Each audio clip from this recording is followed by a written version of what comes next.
Ainda de pé, eu quero te convidar a acompanhar comigo aqui a leitura bíblica. Lá em 1 Samuel 4, do versículo 1 ao 10. Eu vou ler um versículo e eu peço que os irmãos leiam o seguinte. Assim diz a palavra do Senhor. E veio a palavra de Samuel a todo Israel. E Israel saiu ao encontro, à peleja, aos filisteus, e se acampou junto a Ebenezer. E os filisteus se acamparam junto a Afeca.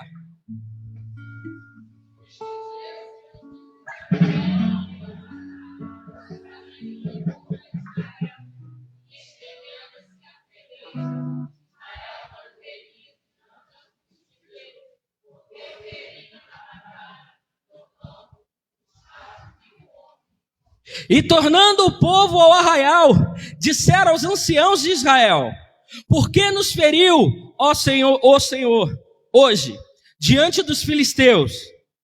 Tragamos de Siló a arca do concerto do Senhor, e venha no meio de nós, para que nos livre da mão dos nossos inimigos.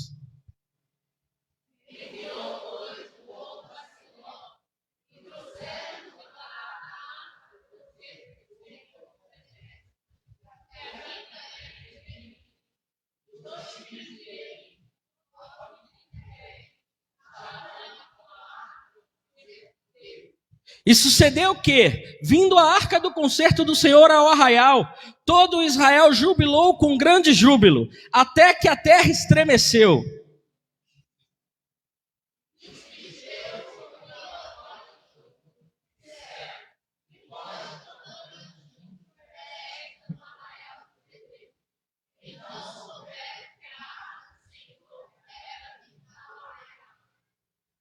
Pelo que os filisteus se atemorizaram, porque diziam: Deus veio a arraial.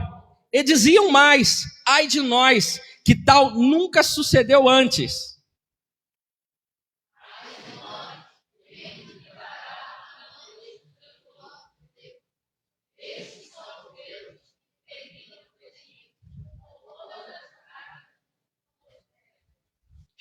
Esforçai-vos e sede homens, ó filisteus, para que, porventura, não venhais a servir aos hebreus, como eles serviram a vós.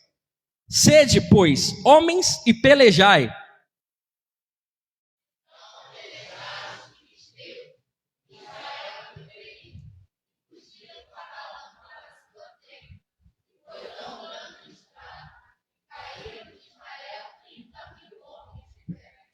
Querido, você pode se assentar. Queridos, aqui a gente vai ter a narrativa, né, do povo de Deus, do povo de Israel indo para a peleja, indo para a batalha. E chegando lá, eles vão encontrar os filisteus, eles vão perder, eles vão retornar, vão buscar a arca, vão pelejar novamente e perderão novamente. Mais à frente, num pedaço a qual ainda não lemos, a palavra ela vai dizer que os filisteus, eles não só vão ganhar a batalha, como eles também vão levar a arca do Senhor, a arca da aliança.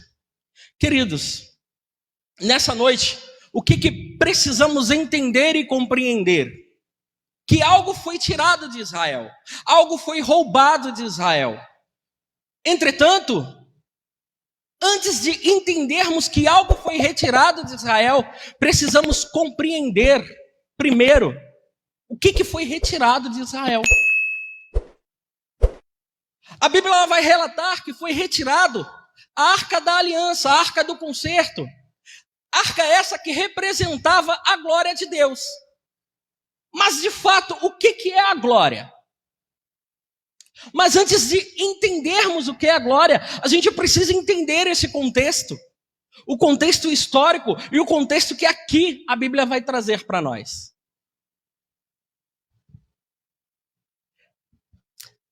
O que acontece, queridos? O primeiro ponto, toda essa história, ela vai ter um personagem, que vai ser o foco dessa história. Esse personagem, ele é o sumo sacerdote Eli. Ele é o grande responsável por aquele profeta que virá posteriormente, o sacerdote, o profeta, que é Samuel. Ele vai cuidar de Samuel, e todos nós conhecemos a história de Ana.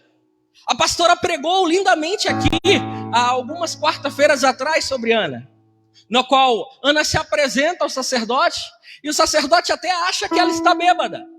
Entretanto, Ana não estava bêbada. Mas eu não vou meter esse trecho da história, porque não é sobre isso que desejamos falar nessa noite. Aqui nós só vamos trazer o contexto.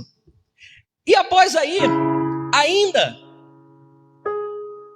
em 1 Samuel, enquanto se fala de Ana, a palavra ela vai dizer o seguinte, em 1 Samuel 1:3, suibai, pois, estes homens de sua cidade, de ano em ano, a adorar e sacrificar o Senhor dos exércitos, em Siló.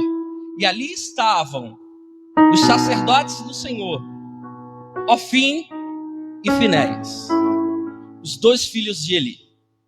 Gravem esses nomes, porque eles serão importantes para essa narrativa. Então nós conseguimos entender aqui que Eli tinha 2 filhos, Ofni e Finéias. E também vamos entender ao longo da narrativa, se a gente pegar ali o livro de Samuel, os 4 primeiros capítulos para ler, nós vamos entender também que que Eli já era idoso. E todo o encargo do trabalho sacerdotal estava nas mãos dos seus filhos. Só que os seus filhos não eram um exemplo daquilo que se deveria fazer. E aqui eu quero dar uma pausa. Por quê? Porque Deus, ele vai chegar a Eli, pastor, e ele vai dar uma advertência a Eli acerca dos seus filhos. O que é que eu quero falar para você essa noite? Vão existir pessoas, pastora, na nossa vida que vão estar fazendo coisas erradas. Vão existir pessoas na nossa vida que não vão estar de acordo com aquilo que Deus deseja. E nós não podemos simplesmente olhar para essas pessoas como pobres coitados. Nós não podemos olhar para essa pessoa com mais dor dessas pessoas do que Deus. Porque ele tinha esses 2 filhos, e esses 2 filhos, ele vai ser comparado a pessoas execráveis. Esses 2 filhos, eles vão ser comparados a tudo de pior que você pode imaginar. E Deus adverte ali, o meu sacerdócio vai sair da sua casa por causa dos seus filhos. Sabe o que eu aprendi, pastora? Sabe o que eu aprendi, pastor Daniel? Sabe o que eu aprendi, diácono William? Se existe alguém que rouba, e eu sei que essa pessoa rouba, e eu simplesmente aceito, eu sou conivente. Se eu conheço alguém que mata alguém, e eu finjo que nada aconteceu, mas eu sei que aconteceu, eu sou conivente. E fazer que nem o nosso pastor faz, aqui tem uma advogada, e aquele que é conivente, ele também é passível, né, de prisão. Ele também é culpado por ser conivente com um crime. Esse foi o grande problema de Eli, Luiz. Ele errava como qualquer outro homem. Ele falhava como qualquer outro homem. Ele vai olhar para Ana e vai falar, tu estás bêbada. Ele falha, uma falha que ele comete. Mas era uma falha de qualquer outro homem. Todos nós erramos e todos nós falhamos. Entretanto, aqui eu consigo enxergar que a conivência de Eli com o pecado dos seus filhos foi algo que levou ruína à sua casa. A conivência de Eli com os pecados praticados por aqueles 2 vão levar a casa de Eli à ruína. Mas Diogo, poxa, mas ele não fez nada. Esse é o problema. Ele não fez nada. Ele só assistiu. Porque uma coisa, Carlinhos, é certo. Eu posso errar contigo. Eu tenho tempo de me consertar. Eu posso errar contigo de novo. Eu vou ter tempo de consertar. Só que quando nós erramos com Deus, Deus ele sabe de uma coisa, pastor. Se eu vou me consertar ou não. Porque Deus ele é onisciente. Ele sabe o que vai acontecer lá na frente.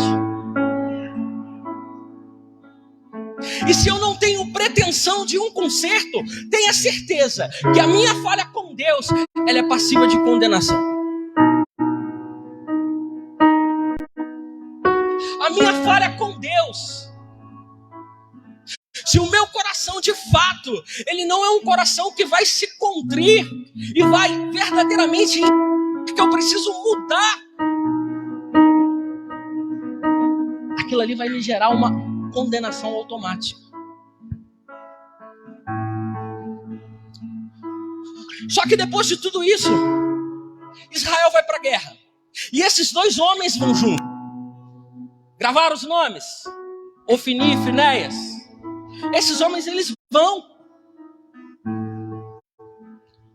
Israel vai, perde. Volta, como eu falei anteriormente. Pega a arca. Vamos levar a arca. Só que Deus já tinha marcado aquele período para que Israel perdesse. Não importava o que fizesse, a arca ali, pastor, era só a representação de Deus, porque Deus já estava distante daquela família. Deus já estava distante de Eli, Deus já estava distante de Ofni, Deus já estava distante de Finéias. Ali só existia uma casca, uma arca que não tinha, de fato, a presença de Deus. Era a representação dela, mas não era ela.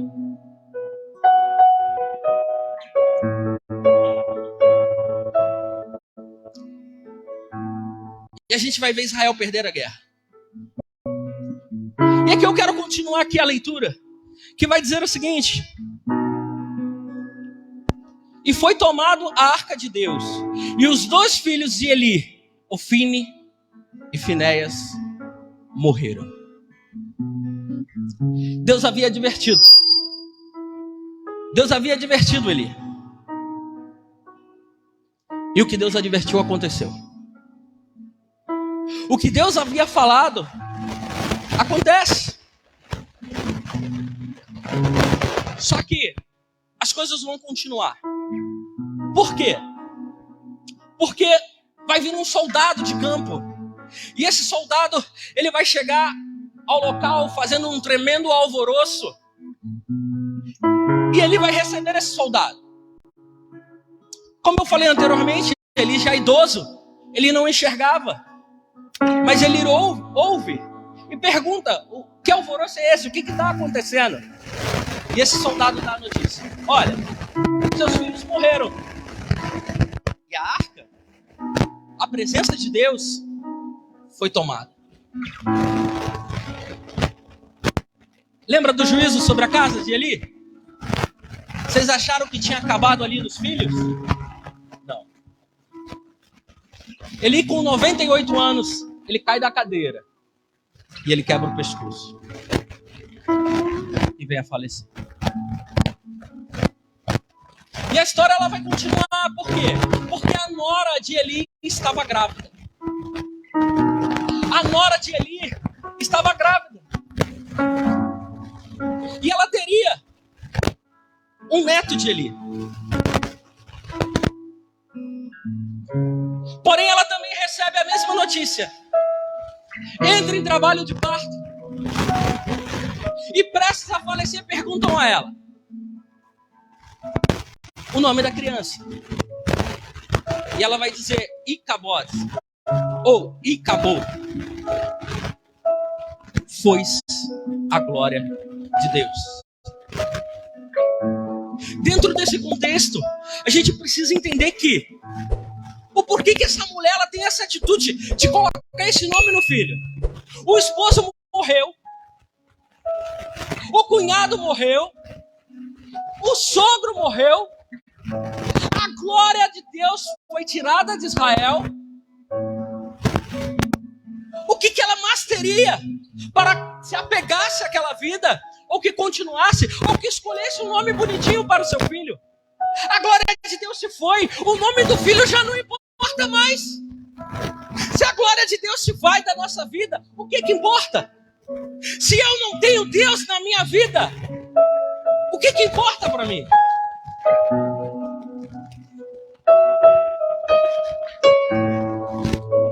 E acabou.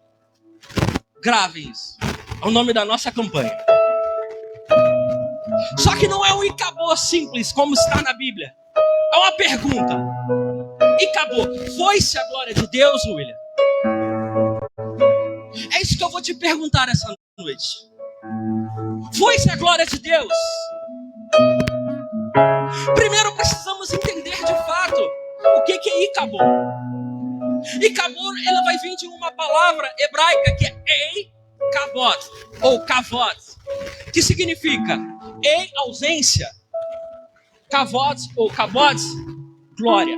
A ausência da glória, dentro de uma tradução, para a gente, foi-se a glória de Deus. Só que, queridos, dentro de todo esse contexto, o que eu mais me apego é na representatividade dos filisteus. O que os filisteus representavam, Luiz? Os filisteus representavam Satanás tentando contra o povo. Os filisteus representavam uma batalha do povo contra Satanás. E por que Satanás vai vencer essa batalha? Porque Deus perdeu?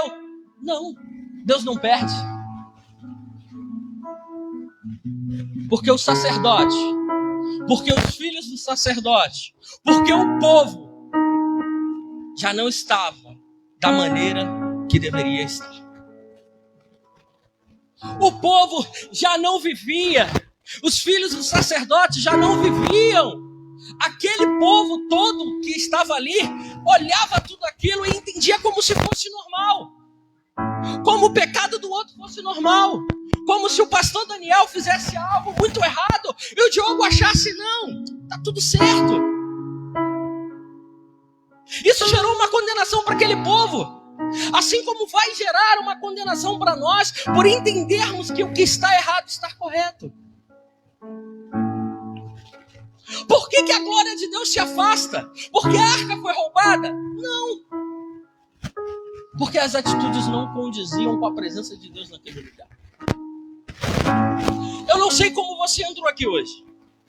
Como eu falei, os filisteus são a representatividade de Satanás contra aquele povo. Mas Satanás, ele continua atuando contra as nossas vidas ainda hoje. Eu não sei o que ele te tirou. Eu não sei o que ele tem te tirado. Eu não sei o que ele pensa em tirar de você ainda. Mas o que eu quero te falar nessa noite é que assim como Deus alertou, Deus nos alerta. Basta estarmos com os ouvidos atentos.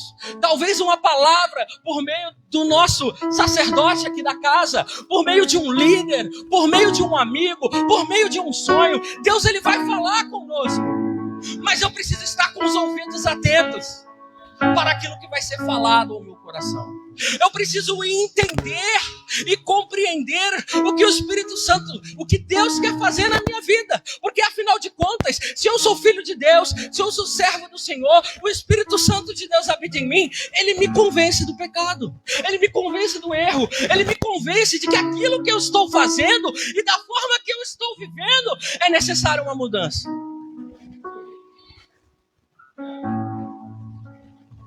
E nessa noite eu quero te convidar a ficar de pé.